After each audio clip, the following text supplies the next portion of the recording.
my friends. Happy Sunday. How are you? Doing well this week? I hope it was wonderful.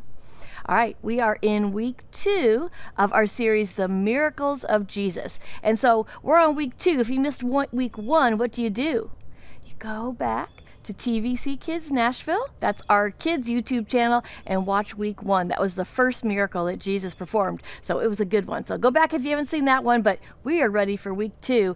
And this miracle, I thought we needed to be outside. I thought I needed to have a little picnic. All right, so I will tell you, it's mid-January if you're watching this not for the first time, and it's a chilly picnic out here, but I love you, so we're going to have a picnic. And so I'm outside on my picnic blanket, ready to have a good time. So let's get into this picnic. Are you ready? So let's see what I have. Here's my basket. What could be in the basket? You know, I love to make a picnic. Do you guys take picnics? What do you put in your basket? Yeah? All right, I love to do all kinds of things. Uh-oh. There's no food in my picnic basket. What am I going to do? Well, I'm not going to do anything except for read to you and let you know what Jesus did. All right, here we go.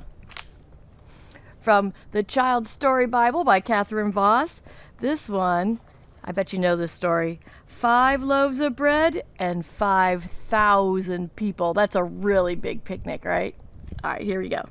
After a while, the 12 disciples, whom Jesus had sent out to preach in the villages, all came back. So this is a little further ahead than we were last week. We were just talking about Jesus gathering the disciples, right? There was just a few. He's just starting to gather. Now all 12 were with him. And he had sent them out to start teaching, right? Each one had told them what he had done, and the disciples, they were just kind of tired from their journeys. Do you ever get tired after doing something long? I will tell you, after teaching 2 services on Sundays, a lot of times I go home and take a nap. So that's what the disciples were doing. They were getting tired. They were ready to go and just rest somewhere. So Jesus said to them, "Come apart to a desert place, and we will rest for a while." And they all got in a boat and rowed to the other side of the lake. Should be great, right? No. The people guessed where they were going. Could you believe it? It was like they were following Jesus and following those disciples. They wanted to know, so they figured out where they were going. They ran as fast as they could around to the other end of the lake. When Jesus and his disciples reached the other side, there was a great crowd of people waiting for them there. So they thought they were going to get away and just rest. All right, now I know this happens with your mom.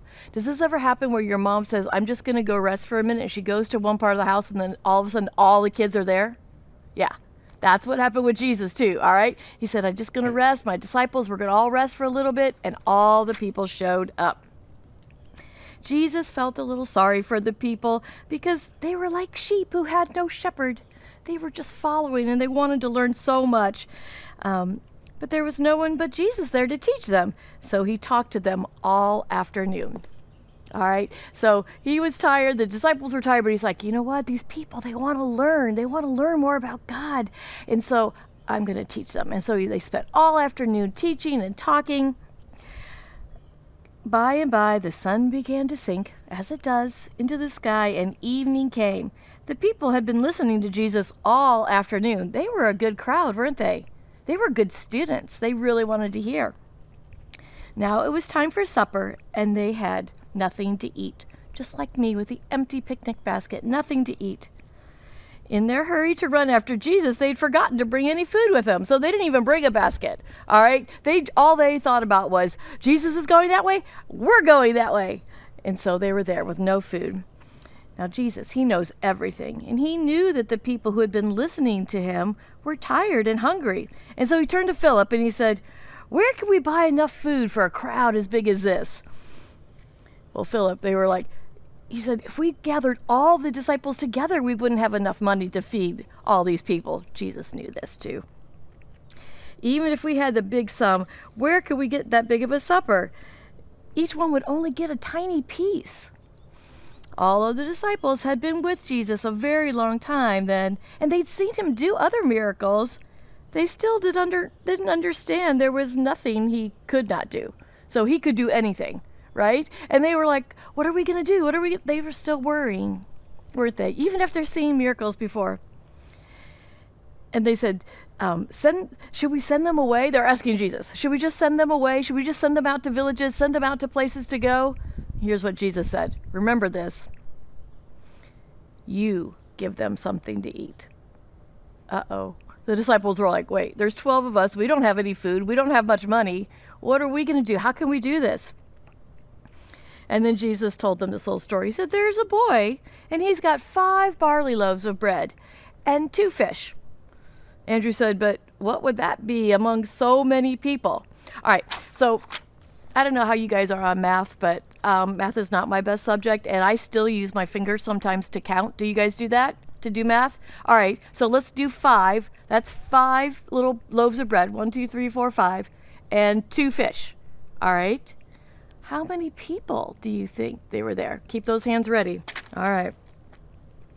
Tell the people, this is Jesus talking, tell the people to sit down in groups in the grass, just like I am. And soon all the people were seated in the soft green grass, and they were wondering what the teacher, Jesus, was going to do next. Most of them were men, but there were also a great number of women and children with them. The members of each family sat together, just like if you went on a picnic. Everybody sat together on their little blankets probably. They sat together. The members of each family sat together. When everyone was seated down, and it was easy for them to count, and they counted groups in 50 or 100, and they were, how many do you guys know? 5,000. All right, let's bring your hands back out. Let's see if we could count to 5,000. Let's go by tens, okay? Here we go.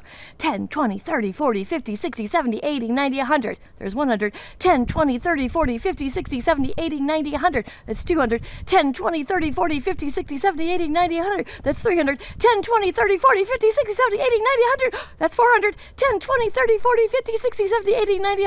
That's 500. We're talking 5,000. And I will tell you, in those times, most of the time, they only counted the men. And so there were women and children there too, right? Well, we don't have enough time in this video for me to count by tens to 5,000. But you guys get the idea, right? That was a lot of people. And how many loaves of bread did they have? 5 little loaves of bread. And how many fish did they have? 2. All right, so go from 5 and 2 to 5,000. What are they going to do? Let's see what Jesus does next. Jesus took the 5 loaves and the 2 fish. Looking up to heaven, he thanked God for the food. All right, so the first thing he did was take this tiny amount of food and thank God for it. Awesome, right? Just like you do every meal, right? But Jesus, he was talking to his Father, and he just thanked God for this tiny bit of food. Then he broke the 5 little loaves into pieces. He gave them to the disciples, and they gave them to the people. So he asked the disciples to go and serve. Jesus did the same with the fish. He broke it and gave it to the disciples to serve. The disciples put the pieces into baskets and passed them to the people so that everyone could take, listen to this, everyone could take as much as they wanted. No matter how much was taken out of the baskets, there was always plenty left. No matter how much they took out, there was still some left. The people seated at the outside of the edges were probably, think about the guys in the back seats, right? They're thinking, oh, I wonder, is there going to be enough for me? Will there be food for me by the time those baskets make it through all these people? But there was enough. Indeed, there was more than enough. After the meal, Jesus told his disciples to gather up all the pieces that were left over so that nothing could be wasted. The disciples collected all the food. I love this part. There were 12 baskets of food left over. How many disciples were there? 12. And there was 12 baskets of food left over when they only started with 5 loaves and 2 fish, right? And now they have 12 baskets still full of food. There was more than enough, more than there was at the beginning. The people began to talk excitedly about each other. This is certainly the prophet who has been promised for many hundreds of years. Remember, these people had been talking, and they knew who was that prophet that sent the message that there would be a Savior coming. Remember Isaiah, right? We talk about that at Christmas. They knew there was a Savior coming, and they were seeing these miracles, and they were listening to this teaching. And here's what they said. We have heard his teaching. We have seen his wonderful miracles. He must be the Savior. And he is. He was in that day, and he is our Savior. All right, you guys, I hope you have learned a little bit more about that miracle. Let's talk about a few questions. How many fish were there? 2 fish, 5 loaves of bread. How many people? Over 5,000 people. What were they going to do? God thanked God first. Jesus thanked God first for that bread and all that he had. There was 12 baskets left over. He provided for all those people. Can he provide for you? Think about this week. Can Jesus provide for your needs? Their need in that moment was food. What is your need? What is it that you need Jesus to help you with? Do what he did. Thank God first. And then talk to him. Spend some time with him this week, you guys. I hope that you will see that Jesus is there for you to meet your every need.